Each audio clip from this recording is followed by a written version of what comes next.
এই দেশটা যেন এখন এক মগের মুল্লুক, যে যেভাবেই পারছে লুটে পুটে খাচ্ছে। বন জঙ্গল থেকে শুরু করে পাথর, নদীর বালি কিংবা মাটি, কোনো কিছুই বাদ যাচ্ছে না, আর সব যেন নিঃশেষ। দেশের পর্যটন কেন্দ্রগুলো এখন ধ্বংসের দ্বার প্রান্তে। অবশ্য এ নিয়ে কারো কোনো মাথা ব্যথা আছে বলে মনে হয় না। দেশের সরকার কিংবা প্রশাসন থেকেও যেন নেই। ঘুরতে গিয়ে পাথর ছুঁড়ছে পর্যটকরা, না নিজেদের বাঁচাতে নয়, বরং পাথর খেকুদের হাত থেকে পর্যটন স্থানটিকে বাঁচাতেই পাথর ছুটছে তারা। কেননা সিলেটের পর্যটন স্থান সাদা পাথর প্রায় শেষ। এখন শুধু বালি আর বালি, পাথরের চিহ্ন আর অবশিষ্ট নেই বললেই চলে। লুটেরা চক্র সব পাথর লুটে নিয়েছে। যে সাদা পাথরের আকর্ষণে পর্যটকরা এখানে আসতেন, সেখানে আর পাথর নেই। লাগামহীন লুটপাটে প্রায় পাথরহীন হয়ে পড়েছে পর্যটন এলাকা সাদা পাথর।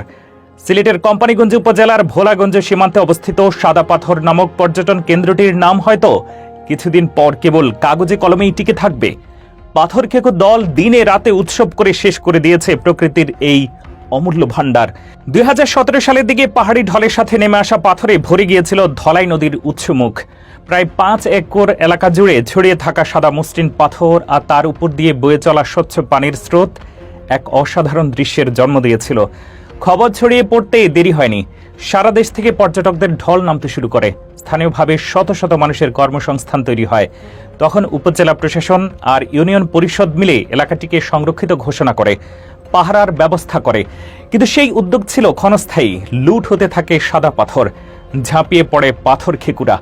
এটি প্রথমবার নয়, এর আগে 1990 সালেও একই জায়গায় প্রচুর পাথর জমেছিল, কিন্তু সেবারও লুটেরাদের কালো থাবায় সে পাথর হারিয়ে যায়। ইতিহাস ফিরে এসেছে, তবে এবার আরো ভয়ঙ্কর রূপে। গত কয়েক মাসে, বিশেষ করে বর্ষার শুরুতে পাহাড়ি ঢলে যখনই নতুন করে পাথর ভেসে এসেছে, তখনই ঝাঁপিয়ে পড়েছে পাথর খেকু সিন্ডিকেট। শত শত নৌকা ব্যবহার করে দিন রাত এক করে তারা পাথর লুট করেছে। বালির নিচের স্তর খুঁড়েও পাথর বের করে নিয়ে গেছে। স্থানীয়দের মতে শুধু গত কয়েক সপ্তাহেই শত কোটি টাকার বেশি মূল্যের পাথর লুট হয়েছে। এই বিশাল অপরাধ যজ্ঞ চলেছে সবার চোখের সামনে, প্রকাশ্যে। এই লুটেরাদের দৌরাত্ম্য এতটাই যে তারা কোনো কিছুরই তোয়াক্কা করে না। সাদা পাথর পর্যটন কেন্দ্রের পাশেই বর্ডার গার্ড বাংলাদেশ বা বিজিবির সীমান্ত ফাঁড়ি, এমনকি সীমান্তের শূন্যরেখা বা 0 পয়েন্ট থেকেও পাথর লুট করতে তারা দ্বিধা করেনি। নৌকা বোঝাই করে পাথর নিয়ে যাওয়া হচ্ছে, অথচ আইন প্রয়োগকারী সংস্থাগুলো যেন কিছুই দেখতে পাচ্ছে না। সিলেট ভোলাগঞ্জ সড়ক দিয়ে প্রতিদিন এই লুটের পাথর পরিবহন করা হচ্ছে। এর পেছনে রয়েছে একটি অত্যন্ত প্রভাবশালী চক্র। তাদের ক্ষমতা এতটাই বেশি যে স্থানীয় মানুষজন ভয়ে মুখ খুলতেও সাহস পায় না। অসহায় মানুষগুলো নিজেদের চোখের সামনে বাপ দাদার আমলের প্রকৃতিকে ধ্বংস হতে দেখছে, কিন্তু কিছুই করতে পারছে না। তাদের অভিযোগের আঙ্গুল সরাসরি স্থানীয় প্রশাসনের দিকে। কোম্পানিগঞ্জ উপজেলা নির্বাহী কর্মকর্তা এবং সিলেটের জেলা প্রশাসককে বারবার বিষয়টি জানানো হয়েছে। প্রতিবারই তারা অভিযান চলছে বা ব্যবস্থা নেওয়া হচ্ছে বলে ফাঁকা বুলি আওড়েছেন। মাঝে মধ্যে লোক দেখানো কিছু অভিযান চালানো হলেও মূল হোতারা সবসময় ধরাছোঁয়ার বাইরে থেকে গেছে। প্রশাসনের এই রহস্যজনক নীরবতা আর নিষ্ক্রিয়তা অপরাধীদের আরো বেপরোয়া করে তুলেছে। সাধারণ মানুষের মনে প্রশ্ন জাগা স্বাভাবিক, প্রশাসন কি এই লুটেরাদের সঙ্গে জড়িত, নাকি তাদের কাছে অসহায়? সাদা পাথরের এই পরিণতি একটি পর্যটন কেন্দ্রের বিলুপ্তির পাশাপাশি একটি পরিবেশগত বিপর্যয়। নির্বিচারে পাথর তুলে নেওয়ায় নদীর স্বাভাবিক গতিপথ বাধাগ্রস্ত হচ্ছে, জলজ জীব বৈচিত্র্য ধ্বংস হচ্ছে এবং নদীর পানি দূষিত হচ্ছে।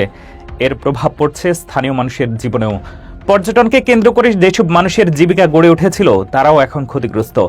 এভাবে চলতে থাকলে এই এলাকার অনেক পরিবারকে পথে বসতে হবে।